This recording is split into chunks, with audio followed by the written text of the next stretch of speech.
program studi manajemen kelas 1A dengan NIM 202111051. Baiklah, di sini saya akan berceramah tentang Islam dan gender untuk memenuhi tugas pendidikan agama Islam Universitas Muria Kudus.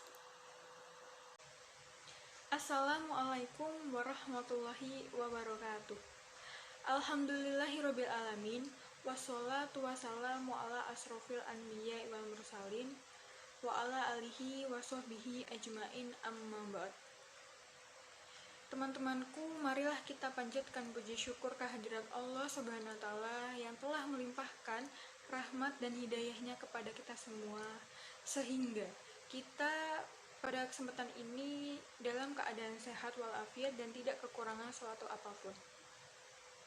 Serta sholawat serta salam kepada baginda Nabi Muhammad SAW yang kita nanti-nantikan syafaatnya di yaumul kiamah. Yang saya hormati Bapak Ahmad Nilnal Munasib Dil Ula, SPDI MPD, selaku dosen mata kuliah Pendidikan Agama Islam di Universitas Muria Kudus. Dan tak lupa juga teman-teman yang sangat saya banggakan, terutama kelas 1A Manajemen Universitas Muria Kudus. Baiklah, pada kesempatan yang berbahagia ini saya akan menyampaikan materi tentang Islam dan gender. Masalah gender pada akhir-akhir ini sering kali dibicarakan banyak orang, terutama para kaum wanita. Karena ketidakadilan gender yang dialami kaum wanita seperti kekerasan, penindasan, subordinasi, stereotip gender, marginalisasi, dan lain-lain. Sehingga para kaum wanita ini menuntut hak serta kesetaraan peran terhadap kaum pria. Dalam perspektif Islam, isu gender ini sangat menarik untuk dibicarakan, terutama di kalangan akademis, karena banyak yang dapat kita gali dan kita pelajari tentang isu tersebut. Dan juga kita dapat mengetahui nilai-nilai serta kandungan dalam Al-Quran dan hadis Nabi Muhammad SAW. Gender dalam arti bahasa adalah jenis kelamin, tetapi yang akan saya bahas di sini adalah gender dalam konsep kultural, yaitu tentang kesetaraan dan perbedaan antara laki-laki dan perempuan atas hak, peran, sikap, karakter, budaya sosial yang diterapkan di masyarakat setempat. Di antara contohnya seperti seorang perempuan itu dianggap sebagai makhluk yang lemah lembut, cantik, emosional, keibuan, dan lain-lain. Sedangkan para laki-laki ini dianggapnya itu kuat, rasional, jantan, perkasa, dan lain-lain. Sifat-sifat tersebut itu sebenarnya dapat ditukarkan atau berubah seiring dengan waktu.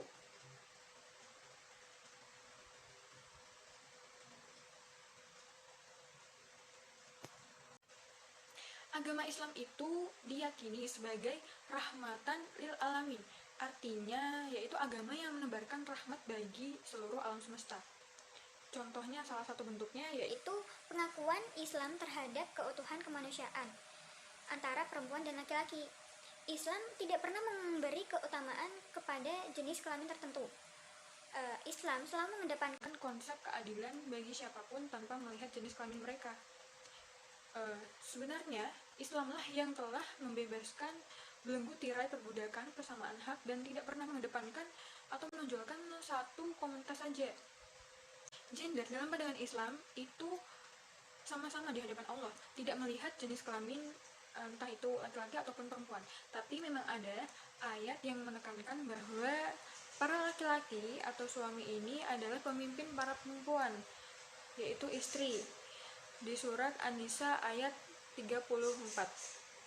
Namun pada kepemimpinan ini para laki tidak boleh semena-mena, karena pada satu sisi Al-Quran memerintahkan untuk saling tolong-menolong antara laki-laki dan perempuan, dan pada sisi Al-Quran juga memerintahkan pula agar suami dan istri hendaknya mendiskusikan atau memusyawarahkan persoalan mereka bersama. Tapi ada perbedaan antara laki-laki dan perempuan yang tidak bisa disangkal karena memiliki kodrat masing-masing. Perbedaan tersebut dari segi biologis tentunya. Contohnya, kaum perempuan itu dikodratkan untuk menstruasi, mengandung, melahirkan, menyusui. Yang kodrat tersebut tidak dapat dilakukan oleh kaum pria. Tetapi Allah itu telah menciptakan bentuk fisik dan tabiat wanita berbeda dengan pria.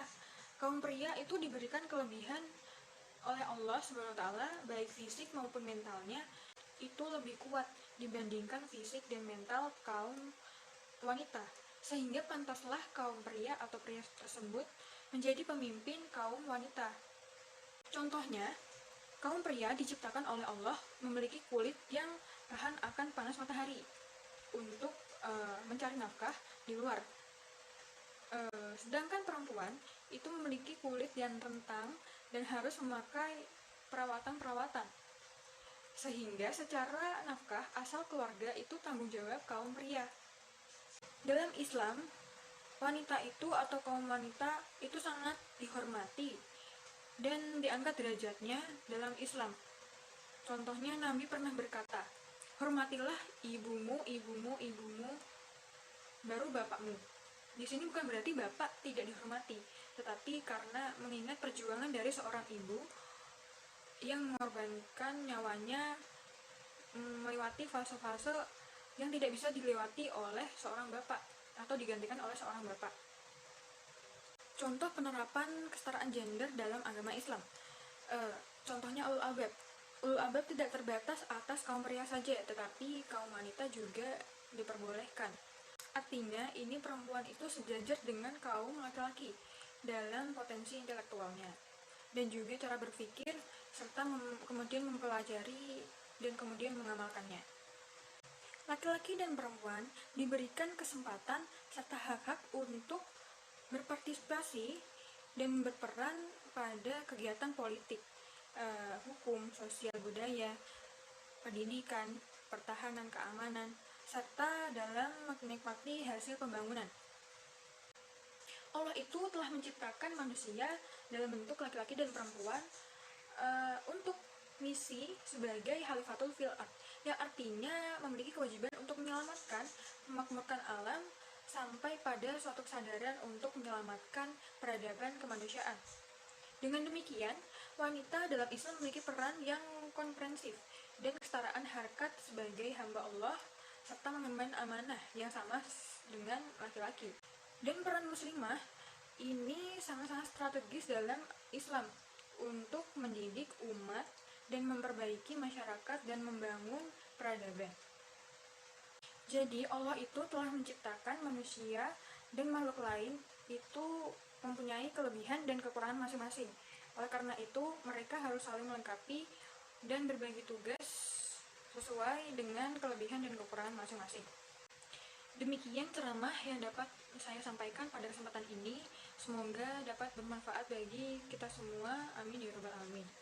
Dan tidak lupa juga saya mohon maaf jika ada salah kata ataupun keliruan dalam penyampaian materi. Dan juga terima kasih kepada teman-teman yang setia menonton video saya. Terima kasih. Akhirul kalam, wabillahi taufiq wal hidayah. Wassalamualaikum warahmatullahi wabarakatuh.